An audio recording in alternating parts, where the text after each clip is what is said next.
É um texto de manipulação, de narrativa, de tentar guiar a opinião pública para algum lugar. O objetivo aqui não é analisar, é manipular, é convencer. É um trabalho de marketing disfarçado de jornalismo. Aí começa. Primeiro que vem do Estadão, né? A família mais golpista do país, que participou de todos os golpes de Estado, basicamente, ao longo da história, desde o Império. Se você quer fazer uma análise, você tem que fazer assim, do momento. Você fala, eu vou escrever hoje uma análise para ser publicada amanhã, porque semana que vem, bicho, tudo que você falou pode virar pó. Basicamente isso. Então, se isso daqui não foi feito com o intuito de ser uma análise séria, se é um texto escrito dias atrás, não é um texto de análise. É um texto de manipulação, de narrativa, de tentar guiar a opinião pública para algum lugar. O objetivo aqui não é analisar, é manipular, é convencer. É um trabalho de marketing disfarçado de jornalismo. Aí começa. Primeiro que vem do Estadão, né? A família mais golpista do país, que participou de todos os golpes de Estado, basicamente, ao longo da história, desde o Império. Por uma nova direita. É o Estadão que está preocupado com a nova direita? É o Estadão? Urge que uma nova direita se apresente ao país com contornos claros e isenta dos problemas que têm surgido em sua encarnação pela família Bolsonaro. Aí tu vai ver como tem várias meias-verdades e várias pontas soltas que, se tu pegar uma pessoa, não é iletrada a palavra, mas uma pessoa que não é tão bem informada, não concatena bem as ideias, acaba caindo no engodo, não se faz o questionamento. Aí começa. Urge que uma nova direita se apresente ao país. Urge? Como assim urge? Aqui já é uma mentira. Se você tem uma eleição onde hoje o Lula está consolidado com o voto da esquerda e o Flávio Bolsonaro está consolidado no voto na direita, por que urge? Por que urge? Se ele falar assim, ó, em minha opinião, urge, ok. Mas Zema, Cagado e Chico Linguiça juntos, tá batendo o quê? 7%? 9%? Juntos? Como assim urge? Não urge, não tem nenhuma urgência. Já começa errado. Com contornos claros e isenta dos problemas que têm surgido em sua encarnação pela família Bolsonaro. Como assim? O que é um contorno claro? O que seria esse contorno claro? Assim, é uma palavra que não tem valor, é vazio. Contorno claro. O que é contorno claro? Você fala assim, ó, isenta dos problemas, aí até beleza, entenda, pô, beleza, eu sei o que é problema. Quando eu falo de grupo político, eu sei, eu não quero ter problema. Problema é tudo que atrapalha, gera ruído, ok, você sabe o que é problema. Agora, o que é contornos claros? É só besterol. Só que a pessoa que lê, e ele tá tentando mirar o cara da terceira via, ele já não gosta do Flávio, é isso mesmo! Ainda bem, tá vendo? Aí tá todo mundo falando que precisa de uma nova direita. Não tem ninguém falando isso. Só os idiotas. Liberal ou conservadora, ou mesmo a mescla dos dois, ela não pode permanecer apenas tributária do antipetismo ou das vicissitudes erráticas do bolsonarismo em geral. Ah, beleza, que nasça aí essa direita. Mas você vê que hoje a direita é isso. Ou é Bolsonaro, ou é a turma que finge ser antipetista, mas também não tem nenhuma proposta. Tudo indica, aliás, que o potencial eleitoral deste último está se esgotando, não sendo uma alternativa viável ao governo Lula. Bom, aí volta porque eu comentei no início.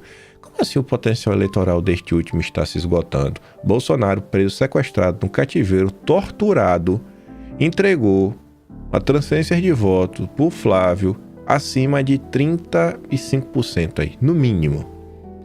Como assim está se esgotando? Assim está se esgotando. A gente saiu, o PSL tinha 1 para 52 parlamentares eleitos por Bolsonaro. Na eleição agora de 2022, só no PL foram 99. Vai diversas outras pessoas, tipo a Vai Melo, que está no PP, Bolsonaro sempre foi, tá com ele desde o início. Isso eu sempre cito. Aí teve o Marcon, que se elegeu pelo Podemos, Diego Garcia, que se elegeu pelos Republicanos. A toda a turma que se elegeu no partido novo, nem vou contar, não vou fazer essa pro bolsonarista, mas enfim. Aí você corta para essa eleição agora, o pessoal tá se estapeando para ser o candidato de Bolsonaro, quer ter o santinho. Como assim esse movimento está se esgotando? Isso não faz nenhum sentido. Suas fórmulas só capturam a adesão dos convertidos. O Brasil precisa de algo novo. O problema é que os convertidos são mais de um terço da população, né? É só um pouquinho de convertido. A esquerda lulopetista já deu o que tinha que dar. Governa o país há mais de 18 anos e sempre atribui aos outros os seus fracassos ou o que não consegue fazer. Até que você não consegue saber que o texto foi escrito dias atrás.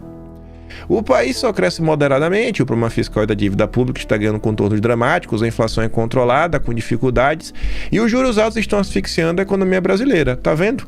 Diferentemente dos problemas dos Bolsonaro, que ele não cita nenhum, os problemas do Lula ele consegue citar bonitinho, né, de forma bem objetiva, com contornos bem específicos. Como é que eu tenho? Com contornos bem claros, os problemas do Lula. O que não entrega, porém, para o bem do país, o PT esbanja em discursos de cunho eleitoral, ancorados em uma polarização nociva, como se o nosso destino se jogasse no nós contra eles, como se fossem os petistas a incorporação do bem em sua cruzada contra o mal, né? A direita. Dito isto, as chances de reeleição do Lula são fortes, não apenas por gastos bilionários para a captura de eleitores, criando nichos específicos de uma clientela própria, como a do Bolsa Família, e de outros projetos assistencialistas, mas sobretudo pela ausência de alternativas. O candidato de oposição mais forte, Flávio Bolsonaro, urge que a nova direita se apresente, né? O potencial está se esgotando. Aí você vem, né? O candidato de oposição mais forte. Mas como assim, velho? Então como é que tá o rugindo? Tá complicado, né? O texto é contraditório. Devido ao seu próprio comportamento. Tem certeza? Já se encontra em clara desvantagem as pesquisas eleitorais, tendo perdido o seu ímpeto inicial. Não está conseguindo recuperar as intenções de voto perdidas, e isso por razões que se devem única e exclusivamente a ele. Tem certeza que é única e exclusivamente a Flávio? É o Flávio que gerou todas as crises. Todas as mentiras que foram também divulgadas, todo o empenho em queimá-lo. Isso aí é só por conta do Flávio, né? A imprensa segue fazendo o seu trabalho de forma totalmente imparcial, deixando de investigar Lula, PT, agora criando mil e uma confusões e inventando coisa que não tem, né, em relação ao Flávio. É incrível. Fora os aliados. Fora os aliados, né? Fora os aliados. Eu não vou falar mais não, porque ele vai continuar falando as coisinhas. Até ali você também não consegue cravar que o texto foi escrito, né, há um tempo. Suas relações com Vorcaro são simplesmente escandalosas, avaliadas em milhões, com desculpas que não se sustentam em pé. Cara, na verdade não. Não são assim as relações do Flávio com Vorcaro avaliadas em milhões. As relações de verdade do Vorcaro são com o filme Dark Horse. Aí você tem que se questionar se algum desse dinheiro vai parar na conta do Flávio, que até agora ninguém mostrou nada sobre isso. Então, assim, quais são as relações de milhões do Flávio? Avaliadas em milhões. Como assim milhões?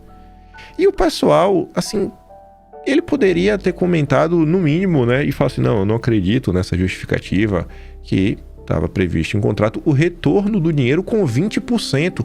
Pessoal, olha só, não foi dinheiro dado. Não é assim, toma aqui X milhões. Não.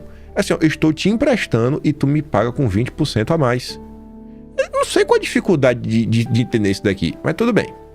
São desculpas que não param em pé no final do dia, né? Não tem lógica.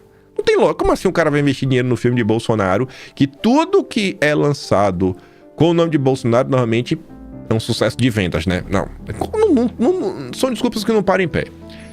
Aí ele fala algumas coisas que agora faz sentido. Nem seu partido consegue mais segui-lo integralmente. Não é nem seu partido consegue mais. Isso não acontece desde o início da campanha. Na verdade, muito antes. E não é só contra o Flávio. Tem setores dentro do PL que há muito tempo vem tentando fazer frente. Pega o exemplo lá da Emília, lá em Santa Catarina, querendo destruir a candidatura do Carlos Bolsonaro. Suas relações conflituosas com sua madrasta Michele Bolsonaro vieram a público e escancararam uma disputa aparentemente sem solução. Como assim aparentemente sem solução? Ela Terra falou que desculpa ele, já gravou o vídeo, foi lá pra convenção, aqui ele se entregou. O cara escreveu esse texto antes do Teatro da Reconciliação. Em vez de evitar que isso acontecesse, terminou por radicalizar e enfrentá-la, alienando assim o eleitorado feminino evangélico vital para sua ambição eleitoral. Foi o Flávio que atacou a Michele? em vez de evitar que isso acontecesse. Aí o Flávio radicalizou depois. Radicalizou como? Porque desde o primeiro dia o Flávio tá evitando fazer qualquer tipo de crítica e reforçando mais uma vez, não, vamos dar tempo ao tempo, tenho certeza que estaremos todos juntos. Esse texto é pura manipulação do início até o fim, e é isso que a imprensa faz todos os dias.